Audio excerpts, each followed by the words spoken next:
Et c'est l'heure de votre magazine La Totale dimanche. En voici le sommaire. Des opposants qui s'empoignent, c'est le fait insolite de la semaine. Nous essaierons de comprendre les enjeux de ces querelles au sein de l'opposition sénégalaise. L'éditorialiste Pape Samba Kane sera sur notre plateau. Le président Macky Sall, lui, fait cap sur le bassin arachidier. Si les dernières pluies diluviennes ont causé des inondations, elles suscitent aussi beaucoup d'espoir dans le monde rural. L'expert agricole Saliou Sarr s'entretiendra avec notre spécialiste en économie Mamadou Ndiaye. Bouillon Culture, ITV ouvre une nouvelle série de reportages, les cultures étrangères à l'honneur, à la rencontre d'une Baoulé originaire de la Côte d'Ivoire qui vit au Sénégal. La rubrique Le diplomate et celle de Ailleurs A s'intéresse à la Guinée. L'opposant Baouri de l'Union démocratique pour la renaissance de la Guinée sera en ligne de Conakry. Quant à la communauté guinéenne établie à Dakar, elle est très inquiète par la situation qui est consécutive à la candidature du président Alpha Condé et pour un troisième mandat lors de la présidentielle du 18 octobre. Et puis tranche de vie, le lancement lundi dernier des travaux d'achèvement de la construction de la grande mosquée de Tivaouane. Serigne Babacar Sy Mansour, le khalife bâtisseur, son portrait dans ce magazine. Dans le monde des animaux, le zébu, de ses origines lointaines à sa présence en Afrique, Sendour va nous raconter son histoire.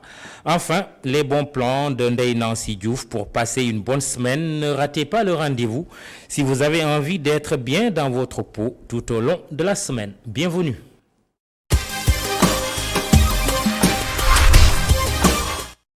Des pics et des répliques, c'est une habitude dans l'arène politique. L'opposition occupe le devant de la scène par des querelles en son sein, un simple combat de coq où il faut plutôt voir dans ces querelles une stratégie de positionnement.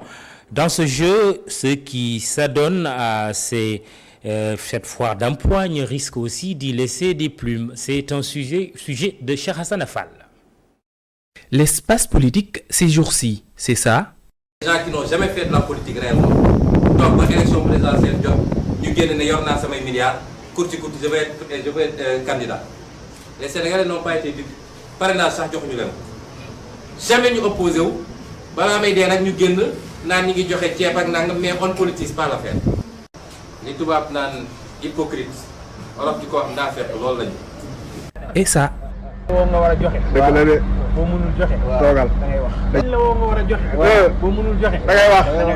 Des pics et des coups entre opposants, alliés d'hier et ennemis aujourd'hui.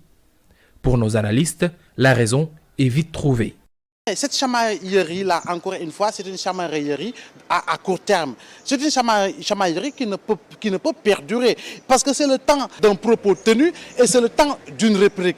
Maintenant, des chamailleries politiques, cela ne peut pas manquer dans le landerneau politique sénégalais si l'on sait que chaque acteur aujourd'hui essaye de se positionner, essaye de profiter d'une situation. C'est ce qu'on appelle un opportunisme politique. En réalité, ils sont dans la course de 2024. Ils anticipent une sorte de marquage à la culotte. Des chamailleries qui ont beaucoup attiré les attentions sur les réseaux. Mais pour Amadou Diouf, le principal perdant dans toute cette histoire est le leader de PASTEF. En fait, tous les deux, ils perdent. Pourquoi? Parce qu'ils vont perdre en sympathie par rapport sur l'échelle d'estime des Sénégalais. Parce que les Sénégalais, aujourd'hui, quoi qu'on puisse dire, n'aiment pas l'arrogance. Ils se sont attaqués au bas de la ceinture. Ça montre une certaine immaturité et que les Sénégalais vont se demander est-ce que ces gens-là sont mûrs pour pouvoir gérer donc un pays. Mais il y a des fautes de part et d'autre, mais plus du côté de Sonko. Un climat conflictuel qui serait favorable également à Idrissa Seck, mais aussi au régime en place. C'est évident, parce qu'aujourd'hui, Idrissa Seck a pris de la hauteur et a montré une certaine maturité, contrairement à Bougane et donc Ousmane Sonko. Et par ricochet, c'est lui qui tire les marrons du feu. Pour le régime, oui. Pour le régime, oui. Parce qu'en réalité, cela nous détourne de l'essentiel. Le gouvernement ne fait que compter les coups. et applaudir. Tout est à son compte.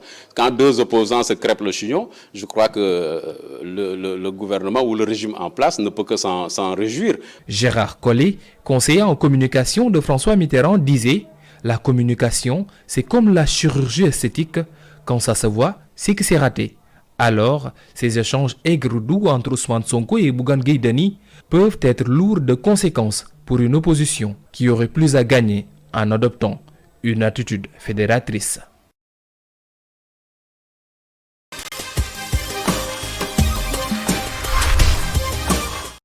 Pape Samba Kane, bonsoir. Bonsoir. Vous êtes journaliste, éditorialiste et écrivain. Alors, est-ce qu'il y a quelque chose de nouveau sous le soleil au Sénégal avec ces querelles que nous vivons depuis quelque temps au sein de l'opposition? Au sein de l'opposition, je crois qu'on pourrait dire rien de nouveau sous le soleil parce que au sein d'une opposition plurielle, il y ait des querelles, ça, on a déjà vu ça. Mais il y a quelque chose d'assez inédit dans ce à quoi on assiste actuellement, c'est qu'en fait les inondations qui semblent être la cause ne sont que le déclencheur d'une tension qui couvait un peu depuis l'instauration du dialogue politique, de ce dialogue autour, etc., qui a fait qu'il y a des participants extrêmement, zélés qui sont là-dedans, qui travaillent au jour le jour. D'autres ont un pied là-dedans pour ne pas être largués, pour savoir ce qui s'y passe et pouvoir peut-être agir dessus. D'autres sont carrément en dehors et chacun a une position différente, donc on va dire antagonique avec un autre. Et puis ça couvait un peu. Je crois que les inondations, les visites et les styles d'opposition, celui-ci comme Idrissa Seck qui se tient tranquille, qu'on n'entend pas beaucoup et qui pourtant est quelqu'un qu'on pourrait appeler maître de la parole, tout cela s'éveille tout de suite brutalement à cause de la querelle autour des inondations. Mais je crois que le problème, il est plus politique un peu anecdotique comme semblent le voir certains. Il est très politique. Vous l'avez dit, on a entendu d'un côté la passe d'armes entre Ousmane Sonko et Bougane Gueye Dany sur l'équation des inondations et de l'autre la querelle sur le statut du chef de l'opposition. Quel est l'enjeu de ces prises de position au sein même de l'opposition? L'enjeu est extrêmement important. Je crois qu'il faut quand même que ceux qui prennent des positions sur cette question du statut du chef de l'opposition, sache que ce n'est pas une question qui est née sous le régime de Macky Sall. C'est une question qu'on agite depuis vraiment perpète sur le terrain politique. Et chaque régime qui vient, il voit dans sa réalisation, dans son installation ou dans son agitation même, tout en sachant qu'il n'en fera rien, un moyen de tenir une ficelle dans le jeu politique. Et je crois que le régime actuel n'a pas fait autre chose. On en avait parlé bien avant l'instauration du dialogue politique. Le dialogue politique en parle, ça semble être une sorte de consensus, à part Ousmane Sonko qui se met très à l'écart de cela. Je ne vois pas quelqu'un d'autre qui prenne une position aussi tranchée contre cela. Ça semble être un consensus, et un consensus qui date d'avant le régime de Macky Sall. C'est venu avec l'idée de financement des partis. Je crois que ce n'est pas la première fois. Dans un autre média où vous étiez, on en a parlé. J'ai chahuté un peu, mais ce n'est pas vraiment un chahut. Avec 300 partis dans ce pays, je dis que le régime qui va financer les partis me trouvera en face de lui. C'est une boutade, parce que je ne ferai jamais de politique. Mais en tout cas, je combattrai cela jusqu'au bout. Je ne dirais pas la même chose du point de vue de donner un statut au chef de l'opposition. Ce qui me choque un peu, et si on a parlé un jour d'un livre de moi, et dans laquelle il y a une phrase où je dis que l'argent est devenu la colonne vertébrale du Sénégal. On parle de statut de l'opposition, c'est extrêmement important, mais rien dans ce statut n'intéresse personne, sauf l'argent qu'on va ou pas lui donner. Ça me choque un peu, ça ne me donne pas une bonne image de la classe politique sénégalaise. J'aurais bien aimé entendre les gens discuter d'autres points de ce statut, son rôle, qu'est-ce qu'il ferait, qu'est-ce que serait son statut réel, de quelle protection disposerait-il, quelles obligations seraient les siennes, etc. Et à partir de ces questions-là, être pour ou contre, moi je serais plus à l'aise. Mais juste on va lui donner de l'argent, je suis contre, on ne va pas lui donner de l'argent, je trouve ça un peu mesquin. Oui. Et de la même manière, les querelles qui sont intervenues entre les deux personnalités dont on a parlé tout à l'heure, Bougane et Sonko, je crois que chacun d'eux a cru devoir pouvoir tirer parti de son intervention sur la question des inondations. Oui, mais finalement, le but c'est quoi? Ce que je ne comprends pas, c'est qu'il se soit débrouillé pour en arriver là. Oui. Et pour ce que j'en sais, c'est des paroles jetées en l'air, des allusions à l'un ou à l'autre qui ont fait exploser l'affaire. Et quand ça a explosé, c'est une question de l'autre, Sonko, n'est pas reconnaissant parce que Bougane lui avait ouvert son média jusqu'à connaître des problèmes avec ça, etc. Ça a rendu la querelle un peu puérile. Je vois votre titrail chamaillerie. Voilà, ça a rendu l'affaire. Et ça, je crois que dans l'affaire maintenant, si on la considère du point de vue de la communication et de la présence médiatique, c'est Bougane qui en tire un certain bénéfice, parce que quand même, du point de vue du calibre, un ancien candidat à la présidence qui a 15%, qui occupe le terrain de cette façon permanente, etc., sans parler des autres questions de fond, aujourd'hui devient l'interlocuteur de Sonko. Oui, tout ça ramène à quoi? Ça veut dire que la bataille pour le leadership n'est pas encore gagnée. En fait, c'est une bataille presque inutile, en tout cas entre ces deux-là. Mais si on considère qu'il y a aussi un peu Idriss Seck qu'on griffe ici et là, il n'a pas répondu, il n'a rien dit, sur les oppositions qui collaborent, on sent des allusions. Lui, il ne répondra certainement pas, mais il est dans l'enjeu. Ça mène à quoi? Ça mène à rien du tout. Ça mène à faire... Même pas au leadership? Non, parce que le leadership, il ne sera pas décidé par ces querelles médiatiques. Il ne sera pas décidé par les médias, les télévisions, il ne sera pas décidé par les réseaux sociaux qui ont un effet, grossissant des choses, mais qui ne sont pas la réalité objective. Parce que si les réseaux sociaux étaient la réalité objective, les dernières élections n'auraient pas été structurées, en tout cas les résultats, comme ils l'ont été. Qui va en décider? Les résultats des élections, y compris celles qui sont passées et celles qui sont à venir. Et de ce point de vue, je crois que tous les deux, qui sont au-dessus de la querelle du point de vue médiatique, on parle de Bougane et de Sonko, devraient essayer de faire attention aux prochaines élections. Parce qu'en réalité, tout le bruit qui se fait tout le temps autour des médias, sur la politique, est toujours tranché par les résultats des élections. Et si vous êtes perdant, vous vous retrouvez mauvais perdant parce que vous contestez toujours des résultats dans un pays quand même où les résultats des élections commencent à être crédibles depuis plus de 20 ans maintenant. C'est très, très, très... Ils devraient faire attention. Ils peuvent y laisser des plumes. Aux élections, surtout aux élections locales. Comme dans un combat de coq. Parce que l'un a un outil qui est un média qui le porte. Il est clair que s'il n'avait pas ce média, sa présence politique serait moins visible.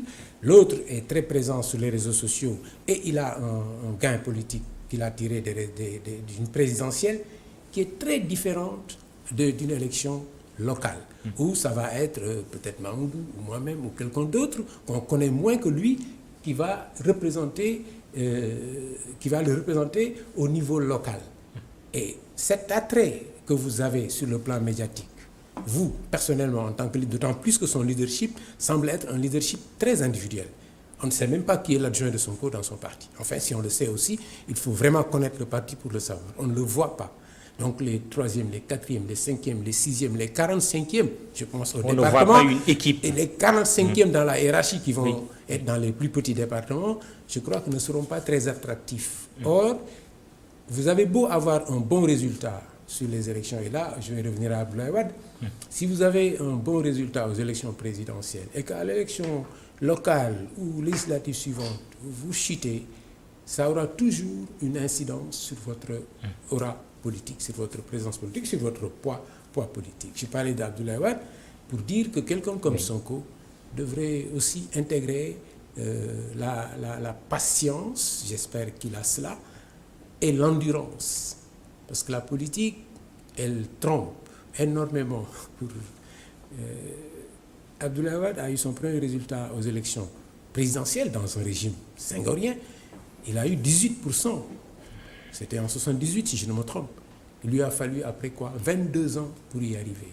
Donc, or, dans son style, il ne me semble pas travailler comme ça. Je peux me tromper, mais j'ai l'impression qu'il agit en franc-tireur, un raid sur le pouvoir. Je l'obtiens pas. C'est très dangereux. Je crois que même Idriss Seck, à qui on reproche une sorte de course cachée, parler comme la course des chevaux, est dans une position qui me semble plus rentable. Alors, qui profite de ces querelles au sein de l'opposition? Mais vous savez, le régime fait face à des problématiques importantes. Le Covid-19, les inondations, le chômage des jeunes, tout ça. La crise économique qui est déjà là et qui va encore s'amplifier. Eh bien, si vous faites oublier tout cela par des querelles, pardonnez-moi l'expression, de charretier, ben, le régime boit du petit lait et attend. D'ailleurs, j'ai vu quelques sicaires du régime essayer de jeter. Ils devraient se tenir tranquilles et laisser les gens s'étriper et puis compter les coups. Voilà, venir ramasser les cadavres. Très bien. Si j'ose dire. Mais merci, Pape Samba Kane. C'est moi. Je rappelle que vous êtes journaliste, brillant journaliste, j'espère bien, éditorialiste et écrivain. Merci bien. C'est la suite de la Totale dans un instant.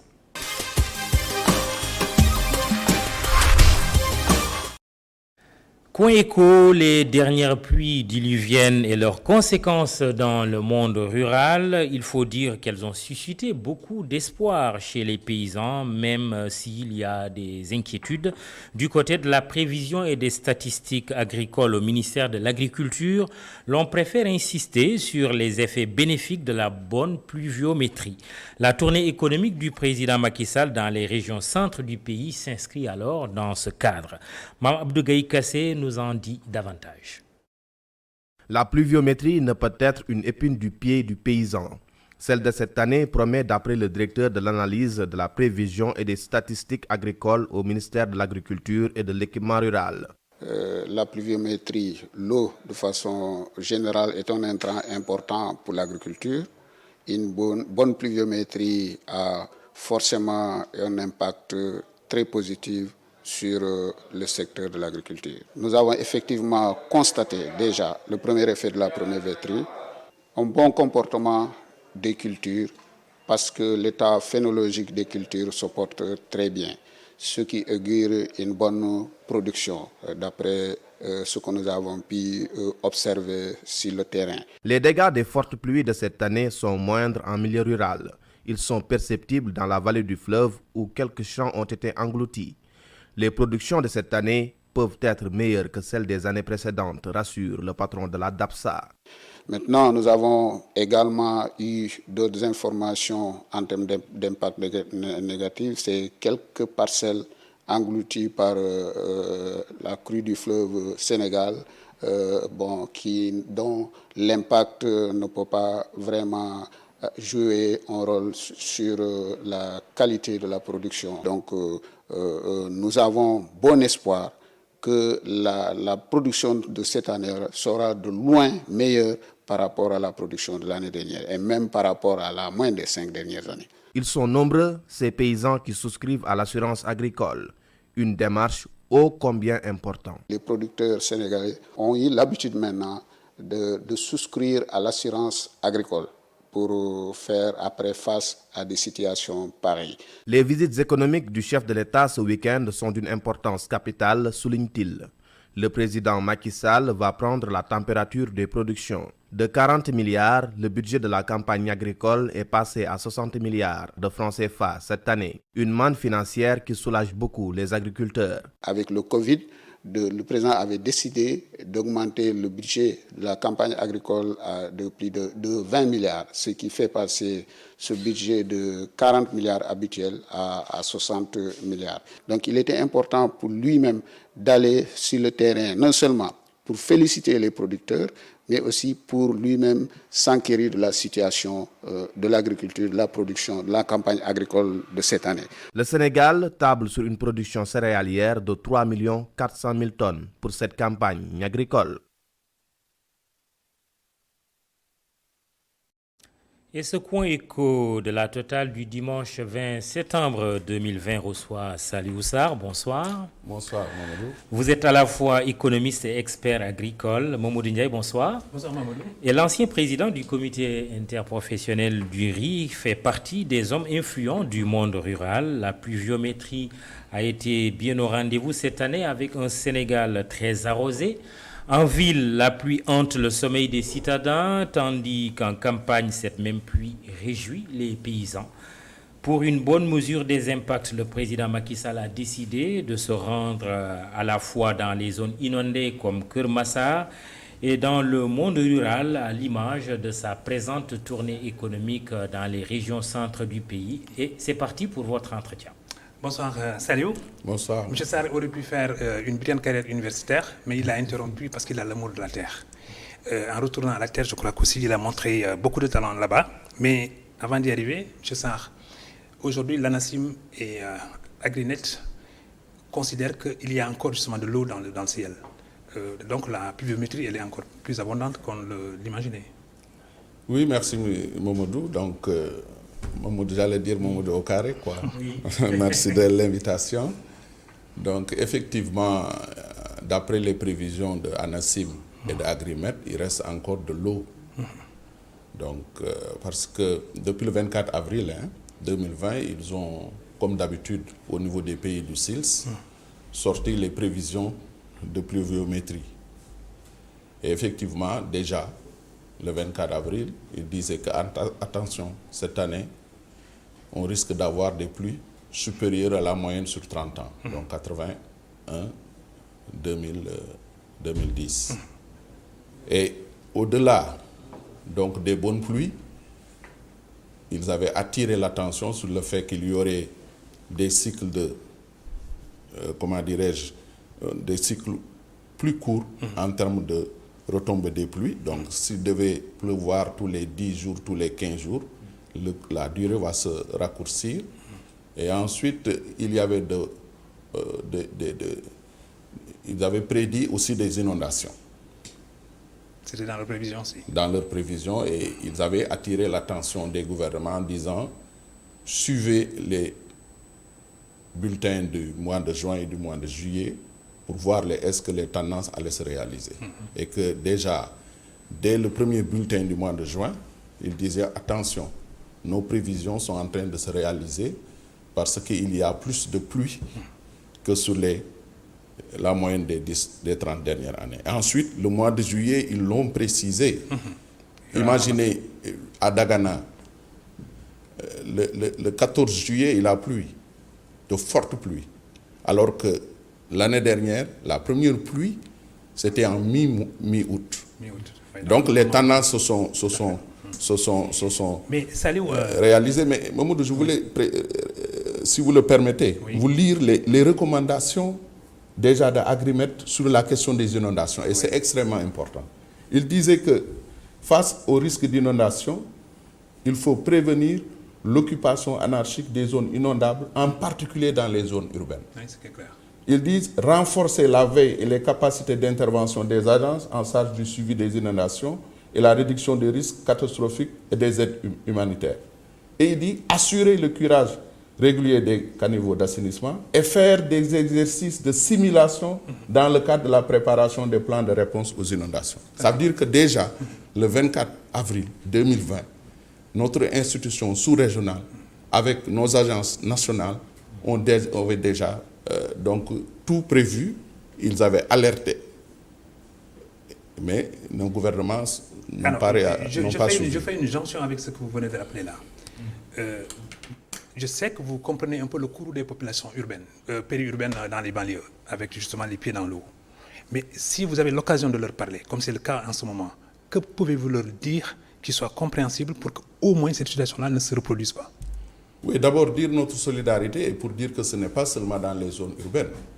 Dans les zones rurales, je peux signaler et vraiment lancer un appel de solidarité à mes parents qui sont dans les villages de Déby et de Tiguet dans le département de Dagana, qui sont aujourd'hui entourés par les eaux. Oui, c'est le long du fleuve d'ailleurs. Voilà, entourés par les eaux. Et je pense que ce que je peux dire d'abord, notre solidarité, et ensuite dire véritablement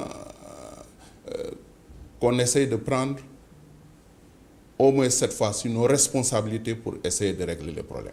Parce qu'il y a une chaîne de responsabilité. Évidemment, le premier responsable, c'est l'État du Sénégal. Parce que c'est l'État qui, en rapport avec les collectivités territoriales, en amont, étudie est-ce que la zone est assainie, est-ce que la zone est habitable. Ensuite, donne un point de vue technique. On vient au niveau de la collectivité territoriale, qui, de par sa commission domaniale,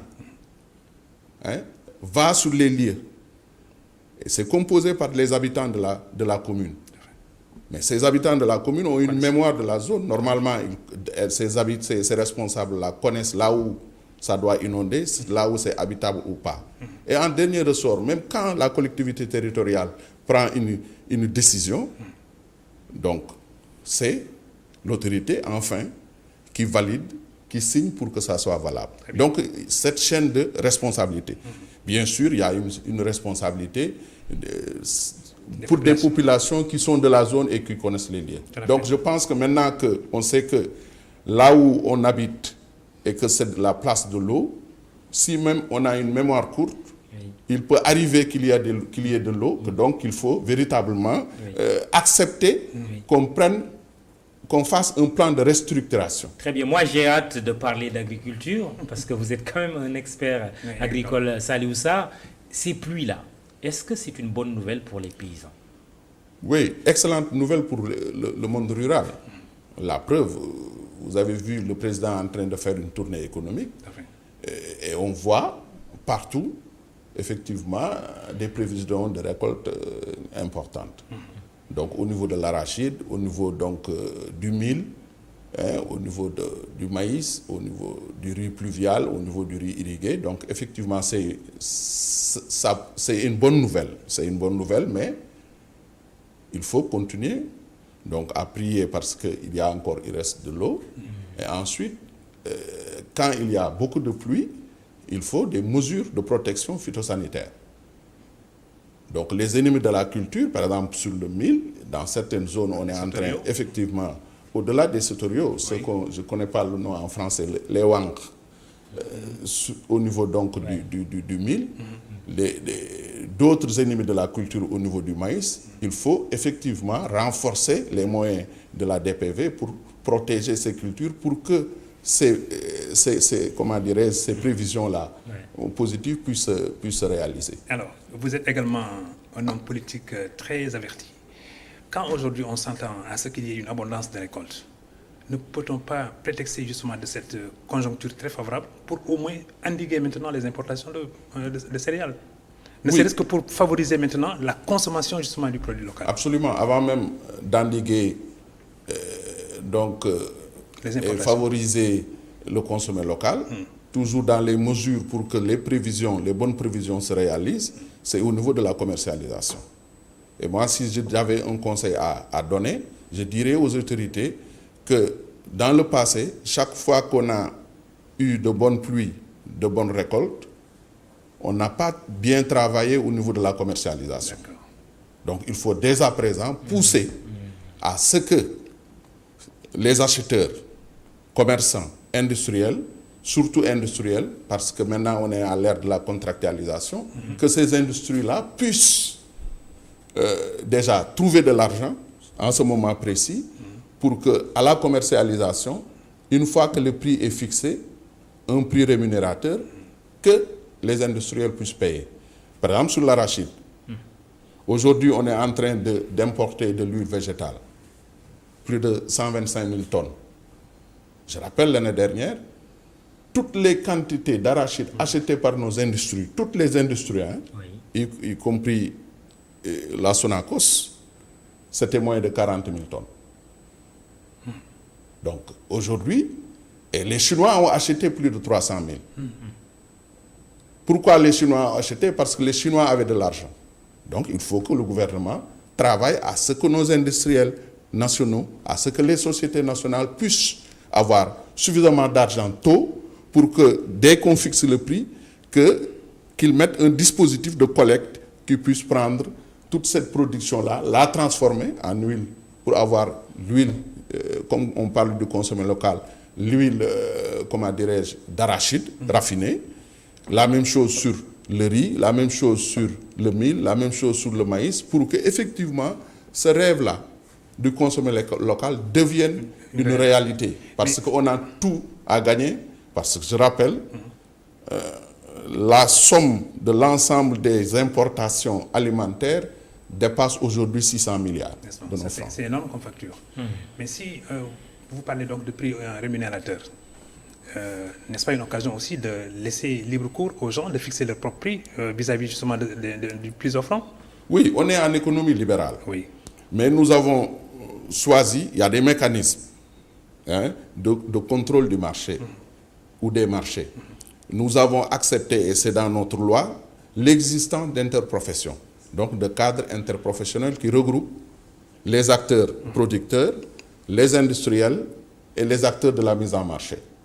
Et que dès que ces acteurs-là discutent et s'accordent sur un prix, la loi dit l'État peut sortir un arrêté pour fixer le prix. Ça veut dire que ce sont les acteurs qui se sont accordés pour fixer. Et là, il n'y a pas de problème. Et je pense que si on le fait, et même sur l'arachide, c'est ça. L'arachide, on a fixé un prix, mais on dit un prix plancher. Et les Chinois n'avaient pas tort. Parce que si on dit que le prix plancher de l'arachide est à 210 ou 215, effectivement, si tu discutes avec un acheteur et s'accorder sur 240, c'est une bonne chose. Et je pense que c'est une bonne chose pour que ces prix rémunérateurs-là puissent se faire pour permettre, pour que ces agriculteurs qui ont travaillé enfin une bonne pluviométrie puissent avoir de revenus pour rester encore plus longtemps dans le terroir. Certains ne comprennent pas que les Chinois comprennent mieux le monde rural que justement les acteurs que vous êtes. Parce que, un, ils sont très rapides. Deux, ils mobilisent cet argent dont vous parlez. Et puis, trois, ils connaissent géographiquement quelles sont les opportunités et les pistes de sortie justement de nos productions. Qu'est-ce qui explique qu'ils soient si prompts à agir alors que nous ne nous contentons que de spéculer justement sur les projections? Mais c'est ce que nous ne comprenons pas au niveau du monde rural. Oui. Et Dieu sait que, par exemple, j'ai regardé, comment dirais-je, l'étape de Fatick, quand le président parlait à un agriculteur et qui disait que nous avons reçu un appui de l'Asprodep pour avoir des intrants, des engrais. Oui. Cette Asprodep-là, qui est ma structure professionnelle entre guillemets, il y a 4 ans, on est venu proposer 5 ans à la Sonacos le mécanisme de contractualisation, c'est-à-dire avant culture déjà, discuter avec des organisations paysannes, identifier les producteurs, s'accorder sur un prix, signer un contrat et travailler à suivre la campagne et à la récolte, effectivement, mais ils ne nous ont pas suivis. C'est Copéol qui nous a suivis, donc une entreprise française, mais malheureusement Copéol ne transforme pas donc notre arachide. Le Copéol veut faire de l'arachide de bouche à l'exportation, alors qu'il y a l'opportunité, parce que quand même, je parle de l'arachide parce que sur les 2 500 000 hectares ou 2 600 000 hectares, le 1 100 000, c'est l'arachide. Donc c'est la première culture au Sénégal et que s'il y a de bonnes pluies, de bonnes récoltes, 1 million de tonnes ou 1 million de tonnes d'arachide, je crois qu'on devrait pouvoir travailler à ce que au moins 600 000 tonnes soient achetées ici au Sénégal, transformées au Sénégal, de l'huile donc raffinée qui puisse permettre à d'avoir une bonne alimentation, surtout que nous, notre façon de consommer, notre habitude de consommation, c'est le thieboudion. On chauffe l'huile à des températures élevées. Il n'y a que l'huile d'arachide qui est adaptée à ça. Oui, Dernière question, Mamadou. Ça nous rappelle donc Tchanar Ndoye, quand nous étions jeunes, et qui faisait la promotion justement du consommé local. Aujourd'hui, Saliou, le président de la République est justement dans le monde rural. D'abord, pensez-vous que c'est une bonne chose? Et ensuite, selon vous, quel discours il doit tenir aux paysans? Oui, je pense que c'est une bonne chose. Et je pense que politiquement, ils ont compris que pendant 15 jours, ils ont suivi la partie vide de la bouteille. C'est-à-dire les mauvaises images, les inondations. Alors ils se sont rappelés, je pense, que il y a eu de la bonne pluviométrie, il faut aller dans le monde rural pour donner la partie pleine de la bouteille. Donc je pense que c'est une bonne chose. C'est une bonne chose chaque fois qu'un président de la République parte au contact justement de ces populations. Je crois que c'est une bonne chose. Mais que ça ne soit pas, je ne pense pas. Donc que ça ne soit pas folklorique, que ça ne soit pas de la politique politicienne. En 30 secondes, quel discours comme le discours pour dire, écoutez, je comprends maintenant que quand il y a de la bonne pluviométrie, on peut parfaitement faire de la bonne production. Donc je prends note, je prends acte et je vais donner plus de moyens pour qu'on renforce les ressources qui sont affectées à l'agriculture. Tout à fait. Oui, tout à l'heure, vous donnez un chiffre en disant le cumul des importations, ça fait 600 milliards.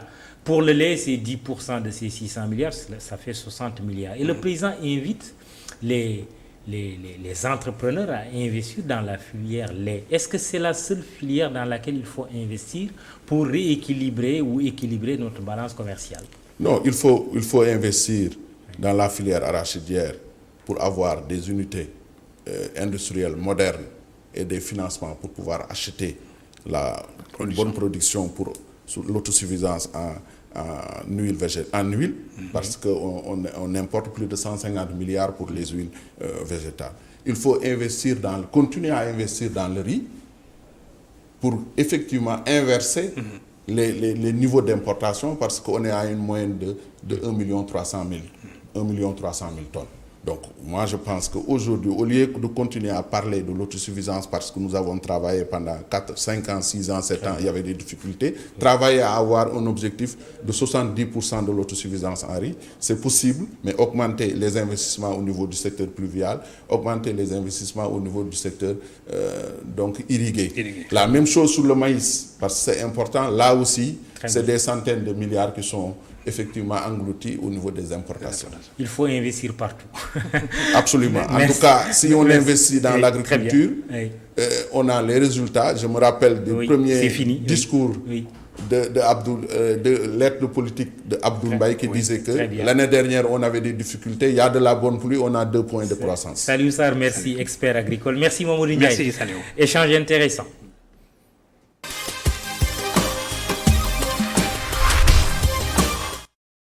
Autre étranger qui vivait parmi nous, c'est le clin d'œil que le président de la République du Sénégal, à travers les âges, fait souvent dans ses discours à ces étrangers qui sont établis au Sénégal.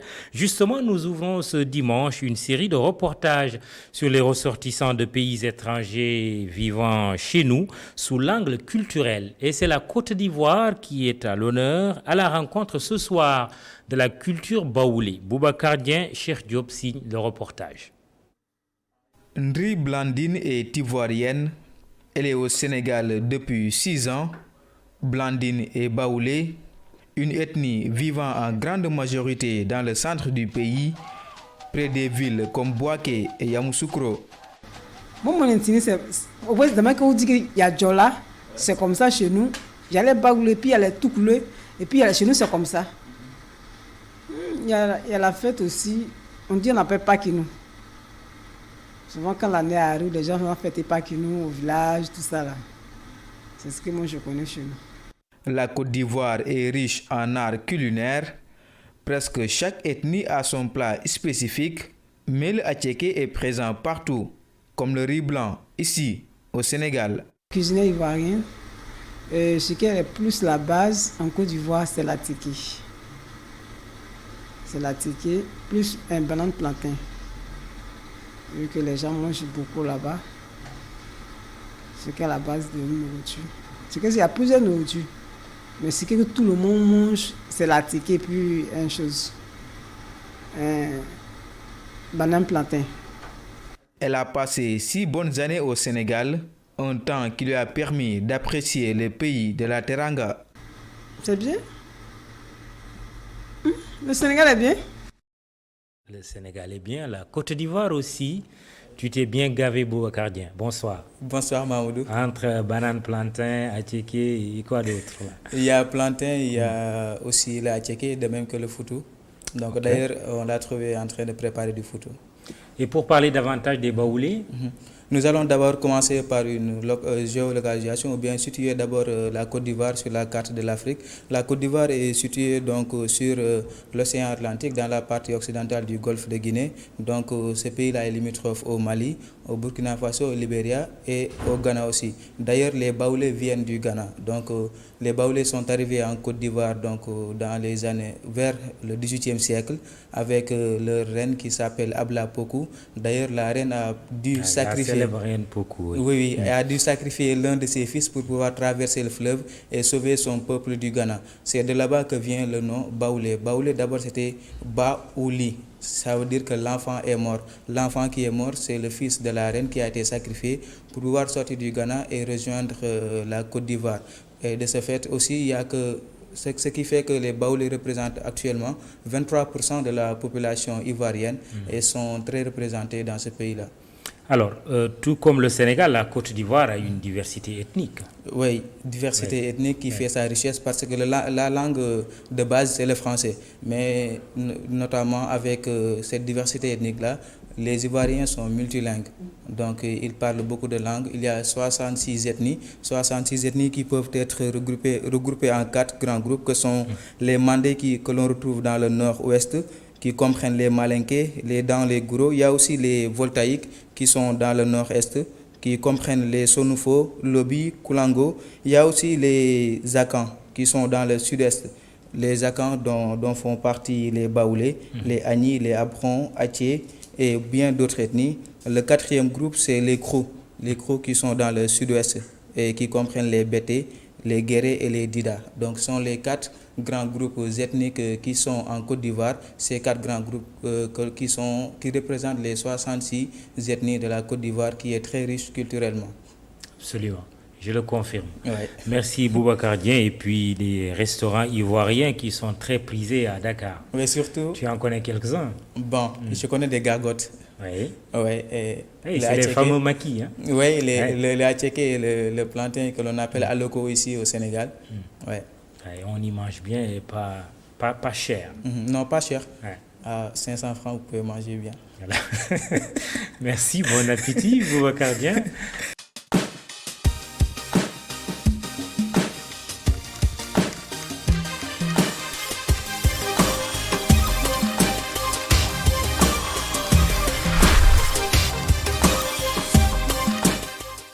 Notre diplomate ce dimanche est un homme politique guinéen, Baouri, qui est en ligne de Conakry. Il est le président de l'Union démocratique pour la renaissance de la Guinée. Bonsoir, Baouri.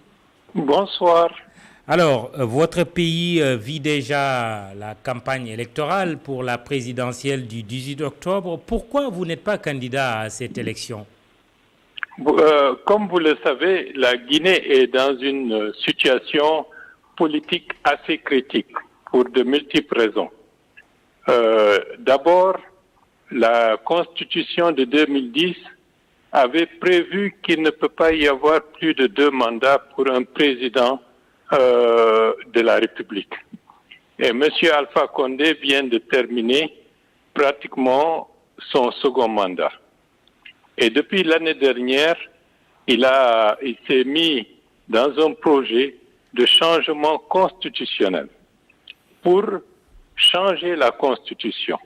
Or, des dispositions d'intangibilité avaient verrouillé la Constitution de 2010, notamment en ce qui concerne la nature républicaine de l'État, le pluralisme politique et syndical et la durée et la limitation des mandats.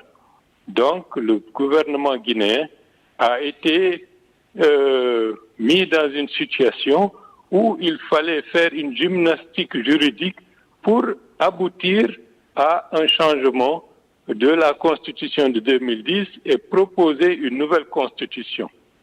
Mais je dois rappeler que cela a été fait avec une tacite disons, passivité, voire une complicité de la Cour constitutionnelle qui a accepté cela.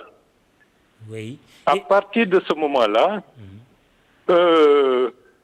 le pouvoir a mis son programme en jeu avec la mise en place, disons, d'une assemblée qui n'avait pas été en mesure d'être légitime puisque l'écrasante majorité des forces politiques regroupées au niveau du FNDC avait décidé de boycotter les élections du 22 mars puisque ces élections étaient couplées au référendum.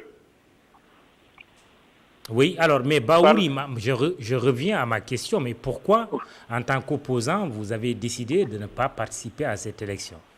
Bon, parce que déjà, le fait de participer, c'est d'accompagner le président actuel pour un troisième mandat. Et comme nous sommes contre un troisième mandat, participer à ces élections validerait de fait le processus politique engagé. Mais en même temps, la campagne électorale a démarré avec le président sortant, Alpha Condé, qui est déjà en campagne. Est-ce que cela ne veut pas dire que votre lutte contre un troisième mandat du président Condé est perdu d'avance? Bon, vous savez, il y a un problème en dehors de l'aspect constitutionnel. Il y a l'aspect du fichier électoral. Le fichier électoral tel qu'il est conçu a été considéré par l'OIF et par la CEDEAO comme étant un fichier corrompu. Et par ce biais-là, aucune élection sur la base de ce fichier ne peut être considérée comme crédible. C'est la raison pour laquelle, lors du référendum et des élections législatives, le gouvernement guinéen n'a pas obtenu l'assentiment aussi bien de la CEDEAO que l'OIF et de la plupart des organisations internationales pour cautionner le double scrutin. Et maintenant, dans le contexte actuel, dans la logique de la fuite en avant, aller pour être candidat dans une élection pour valider un troisième mandat pour le président actuel, ce serait renier le combat qui a été fait. Et je rappelle qu'il y a eu plus de 100 morts lors des manifestations qui ont jalonné ces 18 mois de combat pour empêcher qu'il y ait cette situation qui, de ce point de vue, est une négation du processus d'alternance démocratique. Et en fin de compte, le 22 mars a été un véritable coup d'État civil. Mais en même temps, la politique de la chaise vide, est-ce qu'elle est payante dans le contexte guinéen? Est-ce que la politique de la chaise vide est payante dans le contexte guinéen? Vous savez, depuis l'indépendance de la Guinée, les Guinéens sont à la recherche principalement de deux choses: le respect des droits de l'homme et une alternance démocratique apaisée. Depuis l'indépendance, en 1958, nous ne sommes pas parvenus à avoir une alternance démocratique apaisée sur la base d'une transmission paisible du pouvoir par le jeu démocratique des urnes. Et 2010 était consécutive au massacre du 28 septembre 2009, parce que là aussi, l'ancien président a été amené à proroger un mandat qui aurait dû s'arrêter en 2003. Et en fin de compte, refaire ce que nous avons toujours vécu par le passé, qui risque de plonger la Guinée dans une ingouvernabilité, est-ce que ça vaut la peine de participer à un processus politique qui d'emblée mettra la Guinée dans une situation d'instabilité chronique? Il faut que de ce point de vue, que les Guinéens sachent que participer à ce processus, c'est encourager l'impunité et à permettre à des successeurs éventuels de considérer qu'en Guinée, il faut mater, il faut écraser, il faut violer les lois et par la suite, il faut distribuer quelques sucettes pour valider l'hérésie ou ce qui a été fait par le passé. Il faut maintenant qu'on dit halte, on ne peut pas tolérer que des changements intempestifs des lois de la République puissent se faire au détriment de la stabilité, au détriment d'un processus civil transparent et clair pour que les Guinéens se choisissent l'homme ou la femme chargés de présider à leur destinée. Oui, vous êtes un partisan du boycott, mais seulement la réalité est là. Il y a 12 candidats aujourd'hui, 11 plus 1. Un, c'est-à-dire le président sortant Alpha Condé, et cette campagne électorale a démarré. Et parmi ces candidats, il y a une des figures de proue de l'opposition dans votre pays, c'est Loudalen Diallo. Bon, vous savez, nous avons dit que depuis des années, nous voulons que notre pays évolue sur la base de la stabilité et du respect des lois. Et nous ne pouvons pas accepter que, à chaque fois qu'on s'achemine vers la fin d'un second mandat pour un président de la République, on crée des problèmes qui risquent de mettre le pays à feu et à sang pour permettre une confiscation et une préservation d'un pouvoir qui a perdu de ce point de vue toute légitimité. Il y a eu déjà et les opposants qui ont choisi de participer à cette élection, dont c'est Loudalen Diallo. Maintenant, vous savez, bon, chacun est libre d'agir en âme et conscience. Mais vous l'avez exclu, vous l'avez quand même exclu de vos rangs, c'est-à-dire du Front national de défense de la Constitution. À partir du moment où il était un acteur majeur du FNDC et il n'a pas participé aux élections législatives, et à la dernière minute, il participe à ces présidentielles. Contrairement à tout ce qui a été décidé auparavant, c'est lui qui a acté son retrait de ce processus et nous avons pris acte de sa décision souveraine d'aller à ces élections comme c'est le cas pour le PADES d'Ousmane Kaba et le RGD de Maître Kabele. Et pour vous, cette élection présidentielle, quel que soit son résultat, est déjà irrégulière? Elle est déjà irrégulière parce qu'il y a un péché originel. La Guinée et les pays de l'Afrique de l'Ouest ont mis dans leur agenda de ne plus accepter un second mandat, un troisième mandat pour des chefs d'État qui ont écoulé les mandats constitutionnels qui leur ont été accepté. Mais c'est là que gît toute la problématique, Baouri. Ce n'est pas qu'en Guinée qu'on a un président sortant qui se présente pour un second mandat. Vous dites qu'il n'en a pas droit, mais en Côte d'Ivoire, c'est à peu près le même scénario. Il y a un débat aujourd'hui dans notre sous-région sur cette question du troisième mandat. C'est vrai, il y a le débat.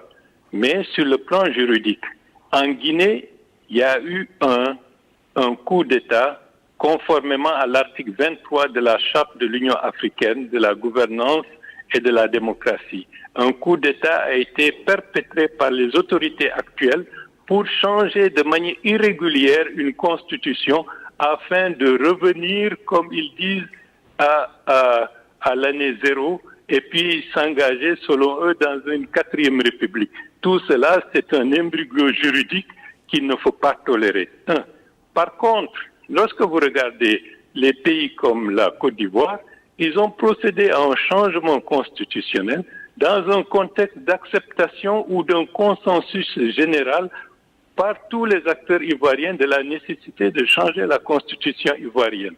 Sur le plan juridique, ils sont revenus, ils ont ramené le compteur à zéro, mais sur le plan de la morale politique, sur le plan de l'éthique, c'est à ce niveau-là qu'on peut se poser c'est quoi la solution finalement? Est-ce que la solution des paroles et des promesses de certains hommes politiques? Oui, Baouri, et c'est la dernière question. C'est quoi la solution finalement? C'est de dire 2 mandats, pas plus, vous en avez terminé, partez, ou il serait possible, je ne sais pas, de discuter autour de cette question du 3e mandat et permettre à ces chefs d'État qui en ont l'intention de se présenter?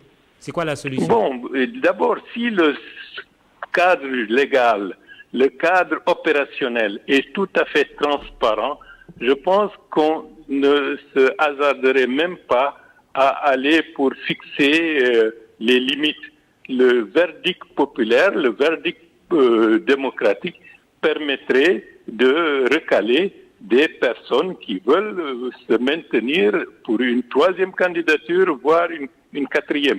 Si le jeu démocratique est clair, sincère, transparent, avec disons des organes qui organise les élections de la manière la plus limpide possible. Mais tel n'est pas le cas, particulièrement en Guinée, où vous avez un fichier électoral totalement corrompu, où vous avez une administration totalement inféodée au pouvoir, où vous avez des forces de défense et de sécurité qui ne lésinent pas sur l'utilisation excessive de la violence pour réprimer toute manifestation démocratique.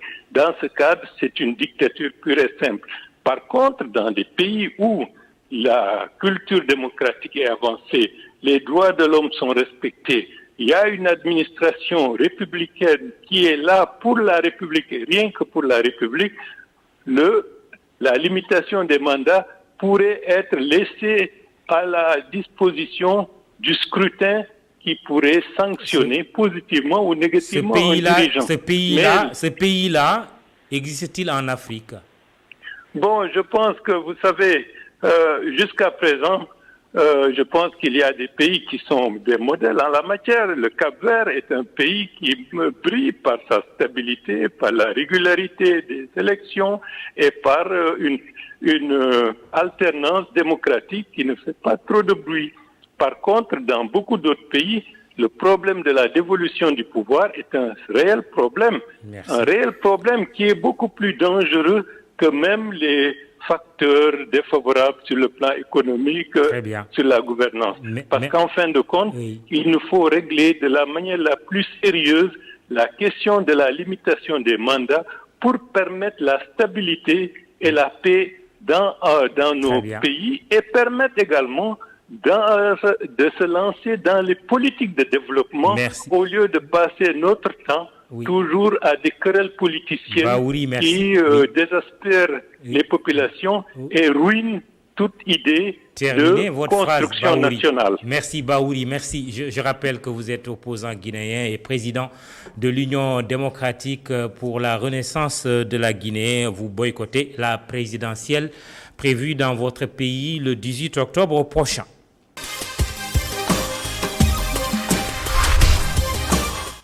Ailleurs, nous restons avec la Guinée où cette présidentielle d'octobre est suivie de très près par les ressortissants de ce pays voisin du Sénégal. Près de 3 millions de Guinéens, selon certaines statistiques, vivraient dans notre pays. Une forte communauté, en tout cas, qui est très préoccupée par le climat politique délétère qui prévaut en Guinée depuis l'annonce de la candidature du président Alpha Condé pour un 3e mandat. Suivez ce reportage à Dakar d'Oumar Kane et Augustin Mandan.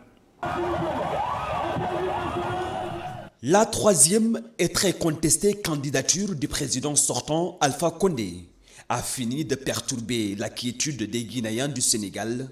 Ils craignent tous un regain de violence. C'est possible qu'il y ait des violences parce qu'il n'y a pas de loi, il n'y a pas de sécurité. Donc forcément, s'il y a des violences, ce n'est pas étonnant. On a peur, effectivement, parce qu'on voit ce qui se passe à côté. Donc, du coup, la peur est là depuis même avant les élections. Il y a des morts, il n'y a pas de sécurité, il n'y a pas d'enquête, il n'y a pas de condamnation. Donc, du coup, voilà quoi. Ce n'est pas parce qu'il y a des élections qu'on a peur. On a déjà le peur dans le ventre depuis 10 ans. Oui, on a des contacts avec des amis, de la famille qui sont là-bas. Ben, voilà, ça bouge, mais bon, on croise les doigts. Parce que so hoode Alpha Condé mandat mbi jeexna léegi mu ngi forcer pour amaat 3e mandat. Oui, j'ai peur. Alpha Condé veut forcer pour avoir un 3e mandat. La situation politique est très tendue actuellement et ça nous perturbe. Une candidature à un 3e mandat validée par la Cour suprême guinéenne depuis le 10 septembre, mais que ces Guinéens contestent. C'est qui le soutient parce qu'ils ont leur intérêt. Bon, illégal, bon, ils ont essayé de légaliser ça en essayant de changer ceci ou cela pour qu'il soit là. Mais nous, on sait comment ça se passe. Ils ont essayé de légaliser en disant que la constitution est changée, c'est une nouvelle république. Ça, c'est pas normal. Sa candidature est illégale et ils vont voler les élections pour que Alpha Condé gagne encore. Une contestation qui risque de ne pas faire effet et une violence inopportune, selon ce Guinéen. Pour lui, la meilleure solution est d'aller voter.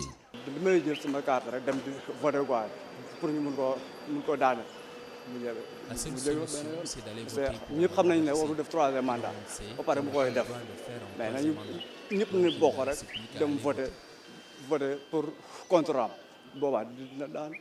Le moins que l'on puisse dire est que le président Alpha Condé n'a pas la cote auprès de certains Guinéens résidant au Sénégal, une communauté forte de plus de 2 millions de Guinéens qui se demandent s'ils auront la possibilité de voter ici au Sénégal le 18 octobre 2020.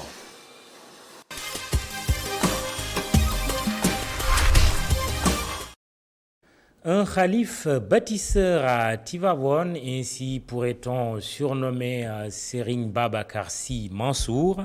Le 7e khalife général des Tijanes est déjà connu pour son franc-parler et sa constance dans ses engagements en conformité avec les préceptes de l'islam.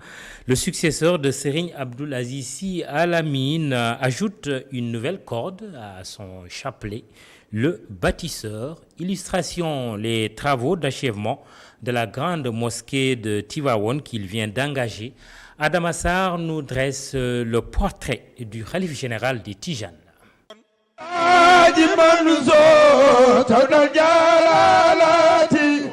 Serigne Babacar Sy Mansour, connu pour son franc-parler, apparaît comme le gardien vigilant et intransigeant des vertus qui s'attachent à Tivaouane. Partout, le cheikh qui se distingue par la constance de ses engagements moraux et la conformité de ses actes et de ses actions aux préceptes de l'islam, dont les plus fondamentaux pour la communauté musulmane sont la vérité, la paix et la justice. ñi mujj juddu ci jamono ñépp ay fecckat lañu te ne fecc nag ku la dàq fecc. Il impose le respect car il ne transige pas avec les principes et encore moins avec la confrérie. Un caractère bien trempé qu'il tient de son père El Hadji Mansour Sy, de son homonyme Cheikh Al-Seydi Khalifa Babacar Sy, de celui qui fut son tuteur et protecteur Seydi Djamil. Dès lors, il est facile de comprendre pourquoi le fils aîné de Serigne Mohamedou Mansour Sy Maodo, qui préfère le sens de l'honneur aux honneurs faciles, reste tel qu'il est.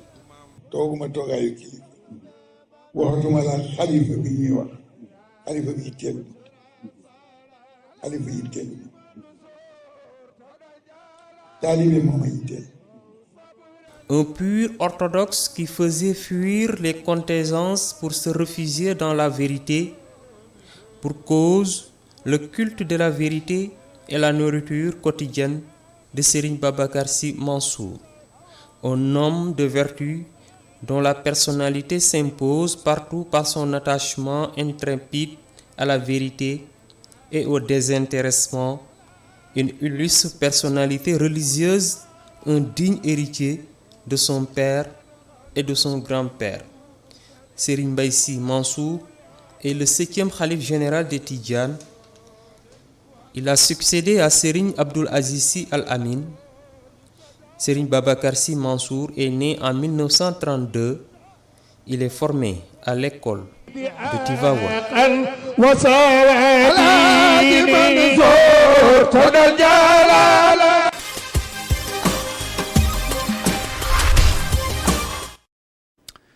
Dans le monde des animaux, nous l'appelons bœuf par inadvertance ou par manque de précision. En réalité, le zébu est bien un bœuf, mais avec une bosse. Les plus anciennes traces de son existence, connues datent de la préhistoire, période à laquelle il était présent, principalement dans la zone qui englobe aujourd'hui le Pakistan. Alors me diriez-vous, comment se fait-il que l'on en trouve autant en Afrique? Tout simplement parce que c'est bien plus tard que le zébu y a été introduit, où il s'est parfaitement bien adapté d'ailleurs. Sa forte capacité d'acclimatation l'y prédispose, et pour le comprendre, il faut revenir aux caractéristiques primaires de l'animal. Kessendour, ce soir, l'histoire du zébu. Le zébu est un bovidé domestique. Bien qu'il existe en couleurs aussi variées que celles du bœuf, les couleurs claires sont majoritaires, ce qui lui permet de supporter plus facilement la chaleur. Sa peau, en revanche, est sombre car riche en mélanine, ce qui là aussi lui permet d'avoir une meilleure résistance au soleil et de minimiser les risques de cancer. Mieux encore, elle est relativement ample, notamment sous le cou, et permet à l'animal de réguler sa température et de résister aux parasites externes. Pendant la saison humide, la bosse graisseuse dont il dispose au niveau du garrot lui permet de stocker l'énergie dont il aura besoin quand les pâturages se feront plus rares. Aussi, le zébu mange à foison dès qu'il le peut. Elles connaissent le chemin. Si tu les laisses, elles vont revenir toutes seules. Si je les laisse ici et que je décide de rentrer, elles vont me retrouver là-bas. Le matin, je les amène en brousse, je les laisse là-bas, ils mangent et lorsqu'ils reviennent, je leur donne à boire. Et l'après-midi, on refait pareil. Je les sors à 15h et ils reviennent vers 18h. Ils mangent de l'herbe et comme il y en a beaucoup, ils mangent jusqu'à satiété. Au Sénégal, la race prédominante est appelée Gobra. Sa masse moyenne est de 415 kg chez le mâle et de 322 chez la femelle. Un volume qui est loin d'être le plus élevé si l'on considère que d'autres races peuvent-elles atteindre la tonne. En revanche, là où notre zébu Gobra se fait remarquer, c'est grâce à ses cornes en forme de lyre, courtes chez la femelle, plus longues chez le mâle. Nous avons 10 mâles et 10 femelles. Les moins âgés sont nés l'année dernière. Ils doivent avoir 1 an et les plus âgés, 6 ans. Ils ont des cornes pour se défendre. Mais moi qui ai l'habitude de les suivre par exemple, ils ne m'attaquent pas. Au séminaire de Ngazobil, le troupeau est relativement large et le milieu est tel que cela favorise la reproduction. Pourtant, pas question de faire de l'élevage extensif, alors que certains agriculteurs élèvent les zébus pour leur cuir ou pour leur force physique. Ici, ce qui prévaut, c'est la boucherie et la laiterie. Lorsqu'ils sont grands, nous nous en servons pour la chair. Nous les mangeons, nous n'avons pas l'habitude d'en vendre. Lorsqu'on a une fête, une célébration comme le pèlerinage de Popenguine, nous en tuons une. Quant au lait, nous le buvons, soit tel quel, soit nous le faisons fermenter et le transformons en lait caillé. Si en Afrique, les bœufs et zébus sont si peu souvent abattus, cela tient avant tout à l'histoire. Traditionnellement, chez les peuples pratiquant le nomadisme et le pastoralisme, tels que les Maasai ou encore les Peuls, le prestige des familles se mesure à l'importance des troupeaux. Raison pour laquelle jusqu'à nos jours, dans les campagnes, de nombreux troupeaux pèsent toujours paisiblement au bord des routes, quitte à occasionner quelques déconvenues. Kessendour, bonsoir. Bonsoir Mamoudou. Le séminaire de Ngazobil a un beau troupeau, je le dis en m'exclamant et en chantant, mais il n'y a pas que des zébus, si j'ai bien suivi vos explications.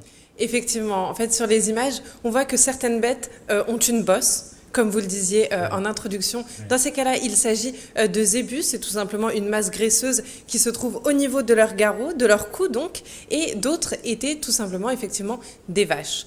Alors, pourquoi est-ce qu'on trouve les deux? Parce que le zébu est un des bovidés qui s'adapte le plus au monde, raison pour laquelle il est né, entre guillemets, au Pakistan, qu'on le retrouve en Afrique, mais aussi dans d'autres zones au climat plutôt aride, que ce soit dans le froid ou dans le chaud. Mais le Sénégal n'est pas un pays qui subit particulièrement une chaleur accablante. Par conséquent, on peut également y élever des vaches, des bœufs, et ce qui explique qu'au séminaire de Ngazobil, on trouve ces deux espèces-là. On peut également les distinguer à leurs cornes. Vous le voyez, les zébus ont deux cornes en forme de lyre qui sont relativement longues et fines, alors que les bêtes qui avaient des cornes plus droites, plus courtes et légèrement plus épaisses sont elles des vaches. Vous avez bien vu. Alors, vous vouliez nous parler d'un autre animal, hein? Vous avez pris l'engagement la semaine dernière. À l'arrivée, le zébu et la vache ne sont pas les seuls que vous ayez à croiser en Gazobile?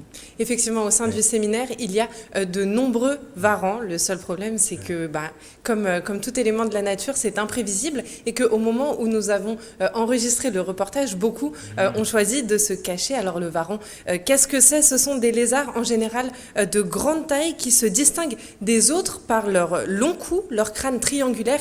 Et vous pouvez le voir, hein, cette langue que l'on dit bifide, comme celle des serpents qui ont donc deux petites languettes. Alors ce qu'il faut savoir, c'est qu'il existe des dizaines d'espèces de varans différentes. Par contre, tous les varans sont carnivores, à part une espèce qui, elle, se nourrit aussi de fruits. C'est un animal peu attrayant et dont les mâchoires sont extrêmement puissantes. Et surtout, il est armé de 5 griffes très très bien acérées. C'est également pour ça que nous le portons très peu dans nos cœurs. Il mange alors des insectes, des serpents, des petits mammifères, des oiseaux, vraiment toutes sortes de bêtes carnivores. C'est vraiment il aime la viande. Et ce qu'on peut également dire, c'est qu'on retrouve pareil les varans un petit peu aux 4 coins du monde. Alors pas partout, principalement en Afrique, en Australie, mais aussi en Asie, avec certaines zones qui, elles, sont habitées par une espèce bien particulière. On en a entendu parler il y a quelques semaines, on se rappelle du dragon de Guédiawaye. Et ben, c'était un varan. En Asie, il y a ce que l'on appelle des varans de Komodo. Les varans de Komodo, pourquoi on les distingue? Parce que ce sont les seuls qui sont extrêmement dangereux pour l'homme. On n'aime pas tellement les varans, mais à part nous donner des coups de queue, toute leur force est concentrée dans cet organe-là, ils ne peuvent pas nous faire grand-chose. Pour le varan de Komodo, par contre, son venin est extrêmement venimeux et peut nous paralyser en quelques secondes seulement, ce qui donne l'occasion après à l'animal de nous dévorer tout cru. Mais de manière générale, au Sénégal, le varan jouit vraiment d'une très mauvaise réputation, mais peu justifiée. Il n'est pas tellement dangereux, il a plutôt tendance à se cacher dans des trous ou dans les arbres, raison pour laquelle on a eu du mal à les apercevoir au séminaire de Ngazobile, mais c'est bel et bien un emblème du Sénégal dont il fallait dire 2-3 mots. Oui, tout à fait. Et vous nous avez rapporté une belle image du varan. On laisse un peu les animaux se reposer et on attaque les plantes, là? C'est ça, la semaine prochaine? Très bien. Le rendez-vous est pris. Rendez-vous est pris. Merci, Kessen. Je vous en prie, à la semaine prochaine. À la semaine prochaine, ouais.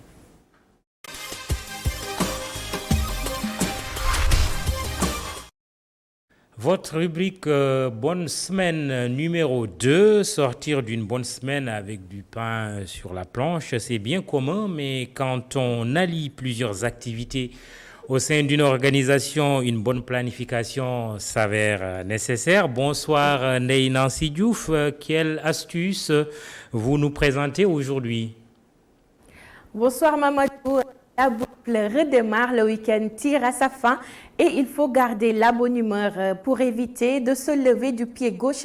Il faut préparer à l'avance sa nouvelle semaine. Pour ce nouveau numéro de Bonne Semaine, M. Souleymane Aliou Diallo, qui est administrateur d'une ONG, a bien voulu partager avec nous ses trucs et astuces afin de passer une excellente semaine. Je vous propose de l'écouter. En général, je prépare le début de ma semaine à la fin de l'autre. En général, c'est le samedi que je prépare tout ce qu'il y a à faire durant la semaine à venir. Et il m'arrive le dimanche d'être au bureau pour pouvoir faire la situation, voir les orientations et faire vraiment un briefing autour de ma personne, puisque c'est plus calme, il y a moins de pression et personne ne nous dérange. Donc on a l'occasion de revoir un peu le travail fait. Un élément essentiel pour être en forme tout au long de la semaine, c'est le petit déjeuner qui est d'ailleurs le repas le plus important de la journée et notre invité du jour l'a bien compris. Je ne suis pas trop petit déjeuner, mais je remarque particulièrement les lundis matins, Madame Diallo insiste que je prenne le petit déjeuner à la maison avant de sortir. Et sur ça, d'ailleurs c'est l'occasion de les remercier, toutes les dames, mais elle insiste pour que je prenne un petit déjeuner et en général des aliments chauds pour que je puisse avoir de la force, avoir un peu d'équilibre pour aller au travail. Il faut l'admettre, il faut le reconnaître que quand on prend un bon petit déjeuner, très calorifique, et ça nous permet d'avoir un peu plus d'équilibre, la production est meilleure, on est plus concentré et on est plus jovial même au travail. Hein. Ça, il faut le reconnaître. Hein. Alors, Ndeye Nancy, quelle est l'astuce de cette semaine? Eh bien, notre astuce du jour pour pouvoir passer une bonne semaine et d'essayer d'avoir un rythme de sommeil régulier, c'est primordial. Et pour cela, il faudrait, dans la mesure du possible, vous coucher chaque soir à la même heure, de préférence pas trop tard. Merci Ndeye Nancy, à la semaine prochaine. Merci à vous, bonne semaine à tous et à dimanche prochain. Voilà, bonne semaine, bonne humeur. Ndeye Nancy, rendez-vous est pris. C'est la fin de ce Total Dimanche. Merci Omar Khan pour la rédaction et merci également à Masmou pour la réalisation. Toutes les équipes étaient mobilisées pour vous servir. La Total Dimanche, demain 6h30, rendez-vous avec l'info Toc Toc. Boubacar Diallo, vous connaissez maintenant, avec toute son équipe qui vont venir avec le footing matinal. Et à 5h45 sur votre radiovision e-radio Aïssata Ndiaye pour la matinale Dakar Direct. Merci de nous avoir regardés. N'oubliez pas vos rendez-vous de la soirée, Gam Gamle avec El Hadj Ngagne Diagne et puis Malik Thiandoum et sa team vous serviront Omnisport. Bonsoir, bonne semaine.